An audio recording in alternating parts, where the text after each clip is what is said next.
Hey everybody, welcome back to my channel. I'm Farrah, and in today's video we're going to be doing my December reading wrap-up. I had such an amazing reading month. I mean, I didn't get to a ton of different books, but what I did read I really enjoyed. Everything I read I really enjoyed this month. So just for a couple little stats, I ended up reading 5 books this month, and 2 of them were nonfiction. One was a classic, one was a historical fiction with some magical elements to it, or magical realism, and then one was a fantasy / swords and sorcery type of book. So 2 nonfiction, 3 fiction. Out of these, my ratings, I gave 1 4-star, 1 4.5, and 3 5 stars. Amazing. This is probably my highest rated reading month of the entire year, to be honest. Of those books, I did 2 of them as audio, and I did 2 of them physically, and then I did 1 as an ebook. And for the challenges that I ended up participating in, 1 of the books was for Historathon. 3 of them were for the Read What You Own challenge. So I did fulfill my monthly hope to get to 3 books off of my shelves, which was great. So really happy about that. So yeah, let's get started with the review. I'm just going to start with my least favorite, which was still a 4-star, up to my favorite book. The first book I read this month was called Babel by R.F. Kuang, and this was the historical fiction book with elements of magic laced into the story. So this I ended up doing as a group read on MJ's Discord from the channel Reading This Life, and I'll leave a link to her Discord below. This is such a fun Discord to join, especially if you're a new booktuber. You will meet so many different people on this channel. You'll get to know them, you'll get to know their channels, and she does participate in a lot of different group and buddy reads, which has been really fun for me as a beginner booktuber. So yeah, I just wanted to give her that shout out for that. But this was a really fun group read. It's a pretty long book. It's about 560 pages, and for the audiobook it was 22 hours. So this was the longest book that I read. It took me the longest to get through. A quick note, if you're choosing to read this via the audiobook, the voice acting was incredible and it was so well narrated. He did amazing voice acting throughout the book. He did amazing accent work. There were multiple accents throughout the story. He spoke the languages really well. So each time there was a passage in a different language, it sounded perfect. All the accents were great. So I highly recommend the audio if you're interested. So just wanted to add that before I get into the review. So the setting of this book takes place in the 1800s in the Victorian age. So we're following this young man named Robin, who's taken as a young boy from his home in China after a devastating plague wiped out his family and a lot of his community. He's whisked away back to Britain by Professor Lovell, who is a teaching professor at the Oxford School of Translation called Babel. And he's groomed throughout his early childhood into learning many different languages so that he can enroll and learn to become a translator in the School of Babel. Babel also functions as the major source of silver working within the country. So there's some magical element. It's not ever really explained how it became to be, but silver in its solid form has magical elements when paired with a spoken match pair translation. For example, if they make these silver bars and they etch a translated pair of words on each bar, and when it's spoken by somebody that truly understands the language and translation, it activates the power of whatever word is spoken. So for example, they can use it to become invisible, they can use it to explode things, that kind of thing. So during Robin's studies, he becomes friends with 3 other people. They become really good friends. Robin is living in this world of utopia. He loves his studies there. He loves what he's doing, but quickly he meets a mysterious man named Griffin who introduces him to a rebel group called the Hermes Society. And they explain to him that what is going on within Babel is that they are plucking these people from different countries, grooming them to be translators, and then using them to activate this silver, which is how they are able to colonize and take power away from the countries that these people originally came from. So Robin is then left with this huge ethical dilemma. Like, he loves how his life is going, but he also ethically can't deal with the fact that this is what's happening to his people and his country and to all these less fortunate people throughout the world. So what I liked about the book was that it did have some really great villains. Some villains were over the top in terms of their ignorance and their racist tendencies, and some were more subtle but come up later on in the story as a great example of kind of this more submissive white supremacy that is just as damaging. So great villains. It had beautiful prose. The writing was absolutely beautiful. It was very academic in some senses, but it was beautiful, if that makes sense. And the overall story and how it explored colonialism and the ethics of translation to use that translation to gain power and manipulate for yourself was very, very well done. It was a really interesting story in that aspect. But the only reasons why I didn't give it a full 5 stars was that I just wished that the characters were a bit more developed. I felt like there was a lot of pacing issues throughout the story. It started out really strong, we get going, and then we kind of get this stagnant section throughout the middle of the book where we're learning about a lot about languages and translation, but there's not a lot of forward movement within the plot. But there's also not, to me, a ton of huge character development. I just wanted more from each character. I wanted more villain tendencies from some of the characters. I wanted more heart from some of the others. So for me, it just felt a little bit off, just how I personally enjoy stories. But overall, the book was great. I really enjoyed it, but it did have a few of those things that I just didn't feel worked the best for me. So there were some beautiful moments within the end of the book as well, but I felt overall, it just, for me, didn't live up to the hype as a story, but as an idea, it was brilliant. So that was Babel. I gave it 4 stars. I highly recommend it if you're interested in checking that out. So the next book I wanted to tell you guys about was my fantasy book, my Swords and Sorcery book, which I read. I own this, so this is part of the Read What You Own challenge. And this one is called Company of Bones by Brennan and Morton. This was another fairly long book. It was close to 450 pages or so, at least it was on my Kindle. And it takes place back in time, like historical fantasy, middle age type of setting. So we're getting the third person point of view throughout the story, and we're following mainly 2 different characters' stories or arcs, and then we get a third one introduced about like halfway through the book. So we're introduced to this kind of showdown that's about to occur between a war tribe called the Golden Wolves, which don't seem to be very good, and then the Company of Bones, which is a group of mercenaries that are hired to protect the underdogs or the smaller towns. So we have this standoff between the 2 of them, and they're talking about choosing a champion to fight in this battle. So right away we know something's going to happen. But then we flash backwards about 4 or 5 years into the past, and we're following a boy, unnamed, as he experiences a tragedy and has to kind of go off on his journey by himself to figure out who he is and to survive. So that storyline was really, really well done. I enjoyed that part of it. The boy himself is a mixed breed, so to speak. His dad is human and his mother is an orc, so he is a half orc. So he has some certain strengths. He's physically very, very strong. He's very skilled in fighting. He has reflexes and senses that are above and beyond what a human could be. But he also has this intense heart and this really good moral compass of what's right and wrong. So his character was really well done, and I enjoyed following his journey. He had a very satisfying journey and arc. And then we're following the other storyline, which is Garland, who is a probably early 20-year-old guy, down on his luck, got in trouble with gambling. He's now wrapped up in, the Middle Ages mafia type of situation where, to pay off his debt, he kind of gets roped into helping out this other group of vicious, I don't even know what they are, another mercenary group that are hired to do the dirty work, and they have to go find this witch that apparently did some wrong things, and they have to kidnap her and bring her back. So he's roped into that. It's just a group of like horrible people, and he's just trying to survive. So we follow his story as well, and then we're introduced to a third character named Wendell, who is a friar, but he's kind of like a knight to the monks in their city, and he has a great and interesting character arc as well. So what I loved so much about this book was that I felt it was very well paced. It was a page turner. I wanted to keep reading. I would read this every night before I went to sleep, and I had to force myself to stop reading. The world building was really great. He had amazing descriptions, amazing. There was times of humor throughout the book, lots of times of heart. It was a very PG-13 type of fantasy. You're not getting this horrible, gruesome brutality that you would maybe in Game of Thrones or something like that.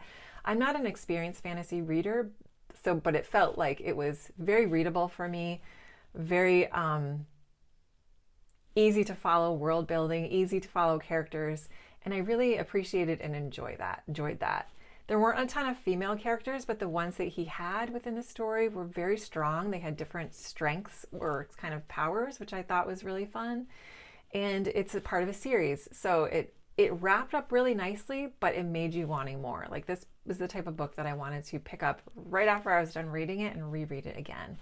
So another great thing about this book is that it was written by an indie author, and it was one of MJ's friends from Reading This Life. So she had just mentioned this book in one of her videos, and I'm pretty sure she's going to do a buddy read of this at some point, but I happened to just pick it up and read it sooner. But I really, really enjoyed it, and I highly recommend if you're new to fantasy or if you're interested in checking out a swords and sorcery type of book. It was really fun. It was a great read, and I gave it 4.5 stars. My only tiny, tiny little critique was that I thought sometimes the sentences were a bit long. Like, the natural rhythm of a sentence felt a little bit long in some places, but not everywhere. But overall, it was super, super good, and I really enjoyed it.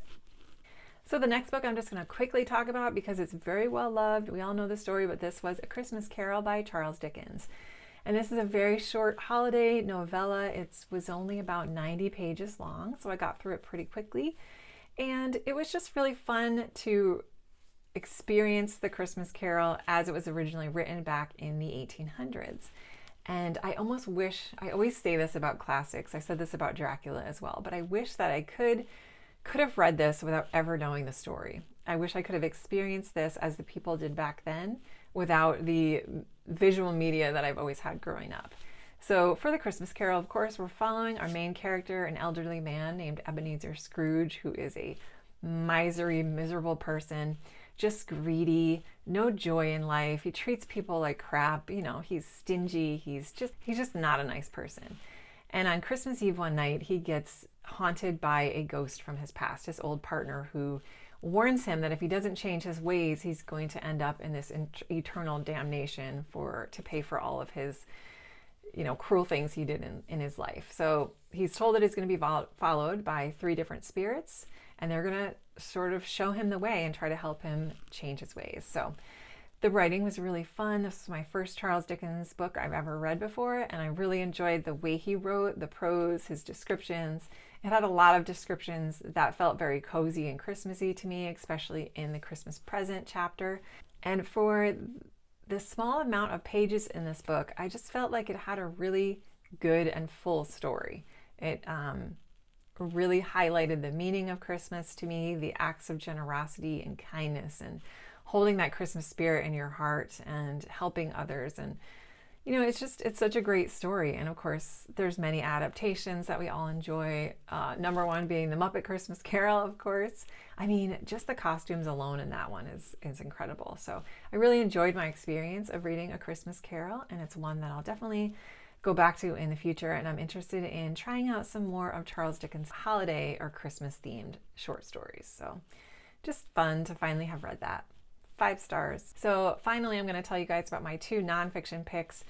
Both of these I gave 5 stars. I can't decide which one I liked better. I like them both for different reasons, but I'm going to start with An Immense World by Ed Yong, and this was such a fun reading experience for me. So this book, without the added acknowledgments and appendages and stuff, was about 350 pages or so.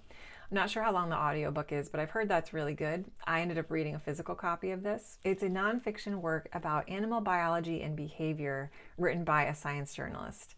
And first and foremost, what I loved so much about this book was the writing style and the author's voice throughout the book. I could just feel what a genuine interest he had in everything he was talking about and everything he interviewed these scientists about. He was very humbled. He gave these scientists their space to tell them what was what and how things worked. But he also added so much of his own sort of fascination and love of what he was telling us. So as far as teaching us the subject matter, it worked really well for me. The writing style was done in a way that made things really easy to understand and just a very pleasant reading experience. Each chapter was focused on a different sense. So we have a chapter on vision, on hearing, on touch. You know, it goes through pretty much all the senses that an animal can experience. And within that chapter, it highlights many different animal examples of how their particular way and their particular use of that sense is so remarkable compared to ours. And what I thought he did a really good job at was making a variety of animals within each chapter. And each chapter was kind of sectioned off. So it was easy to pick up and put down if you didn't have a ton of time to read. And he did a great job of explaining what that sense must feel like if we as a human being had it. So some were really difficult to do. I mean, he talks about echolocation, and that was probably the best example I've ever read that taught me what echolocation might feel like. The same with the electrical sense, like some animals have that electrical threshold that they can detect. Same with the magnetism. Those are some of the more difficult chapters that I thought in order to understand what the animal might experience, but he did such a great job in humanizing it so that we could kind of maybe guess of what it might feel like. For the most part, this had a really great pace to it. I mean, you know, I'll be honest, some of the information got to be a little bit much, like I was kind of ready to move on, but it did just show me that he really did his research and he talked to a lot of different people and he was just really excited about it. So I went through, I'm not even holding up the book. Sorry, here is the actual book. I forgot to pick it up. I'm so used to reading ebooks. So as you can see, I tabbed my way throughout it. There was just so many interesting things. I mean, like every page, I learned something new. And if you like wildlife and you like animals and you like learning about biology and how things work, I highly recommend this. This was my favorite book about animals and biology that I've ever read. So this was really an amazing read for me. I'm so glad I finally got to it. It had been sitting on my shelf for a while, but I'm thankful for the Read What You Own challenge because it really encouraged me to pick this up. Fantastic, 5 stars.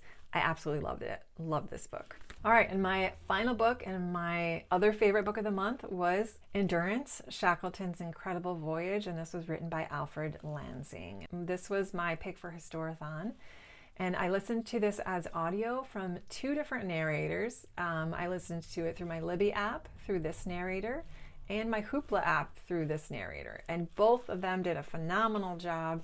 It was so well done as audio. I highly recommend it. But the physical book or ebook is just as good because I read along with those as well. The audiobook was about 10 hours long and the physical book itself is about 350 pages or so. And this is the real life story and account of the voyage of polar explorer Ernest Shackleton and his journey with 17 crew members on board the British ship called Endurance to reach Antarctica back in 1914. So this is a survival story. Now on their way to reach Antarctica, their goal is to do the first transatlantic trek across the continent of Antarctica. Nobody had done it before. So on their way down to Antarctica, their ship gets trapped in the ice.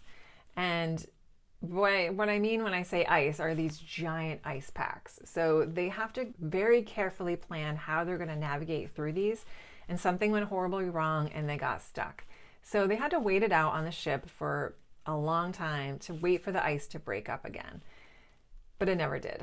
It never did, unfortunately, and the ship ended up just getting crushed between the forces of the ice. So at that point, they were stranded on a giant ice pack. There was no way to let anybody know. There were no helicopters back then, no radios that could reach them.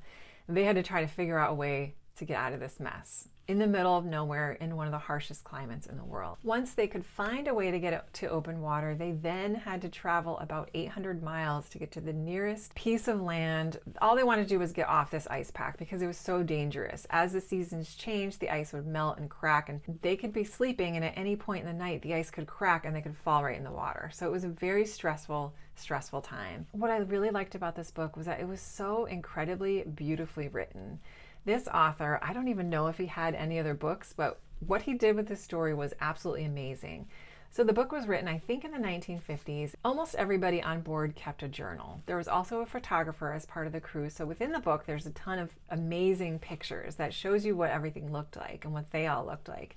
what the ice packs looked like. He pulled all the stories and logs from these journals and created this beautiful masterpiece of a story. He also conducted interviews with people that were still alive that were willing to talk, that gave him all this extra account and information about what it was like for them. What I really loved about the book was the beautiful descriptions of their surroundings in the Arctic. They got to experience the 24-hour sunlight of the polar summer and then the 24 hours of darkness in the polar winter. And the way he's describing what's around them, the beautiful wildlife, the whales, the penguins, the seals. I mean, none of these animals were afraid of them because they had never had human contact before. The ice crystals suspended in the sky, creating this fairy-like effect. The aurora, the southern lights in the sky that were just illuminated throughout the winter, and just these cozy times that they had together and making the best of their situation. It was absolutely beautiful. When he compared it to the direness and the extreme, horribleness of their situation, they didn't know if they were ever going to get rescued. So we see times where the hope is high and we see times when the hope is low. We see how they spent their days. We see them bonding. We see these horrible conditions that they had to try to sleep in, just constantly being freezing and wet and cold and climbing into an ice cold, wet sleeping bag at night. They had some surgeons within their crew that had to do these medical procedures, without anesthesia, and just craziness. The bond with the dogs, the stories that they told, and how the human brain can adapt to a crisis and replace it with routine and survival. It was just such an interesting and wonderful read. We learned throughout the book and were shown what an incredible leader Shackleton was, how he was able to keep his SHIT together during these intense amounts of stress, how he was able to pair people off. He kind of had this intuitive way of analyzing some of the crew members' personality to pair them off in a strategic way, to put this person with this person to keep them out of trouble, put this person with this person to keep their hopes high. How he was able to delegate all these tasks, and how the cook was able to ration the food, how the dog trainers were able to, train these dogs to go through. I mean, the dogs themselves were very cold adapted and they weren't having an issue. It's just, training them all to get along, and how they had to learn how to hunt. And some of the, if you're very, very sensitive about hunting and animals, there's a few sections that are very hard to read just in terms of how they had to survive. But I'll leave that there. But he was just such a phenomenal leader during that time period. And, you really are shown that a lot through the storytelling, which was great. And how everything really relied on the weather and how the current was going, how the wind was blowing. They had to just completely surrender to the environment and to just hope for the best. And it was just, it's a miracle. It is absolutely a miracle. The ending is very heartfelt and warm. It's not a bleak book by any means. You're going to feel good at the end, which was also a reason why I really liked it. It was such a heartwarming story. I mean, I had tears in my eyes at the end. The pacing was amazing. This was an absolutely perfect book for me. 5 stars. I highly recommend it. It was such a great read, and I will definitely be picking up my own copy of this to reread again in the future. I just want to reread it again. It was so good. I really enjoyed this book, you guys. So that is it for my wrap up. I hope you guys enjoyed it. Let me know if you've read any of these books before, if you enjoyed them or didn't enjoy them. And I hope you have a great reading month, and I hope you have a great start of your 2024. Thank you so much to everybody who has joined my channel this year. I just can't thank you guys enough, and how much I enjoy interacting with you guys in the comments and learning about what you guys are reading, and all the booktubers I follow, just getting to know you guys and watching your videos. This has been such a wonderful year for me, and I'm happy to go forward with the new year, and hope we can all enjoy some more amazing books together. So thank you guys very much for watching, and I will see you guys in my next video.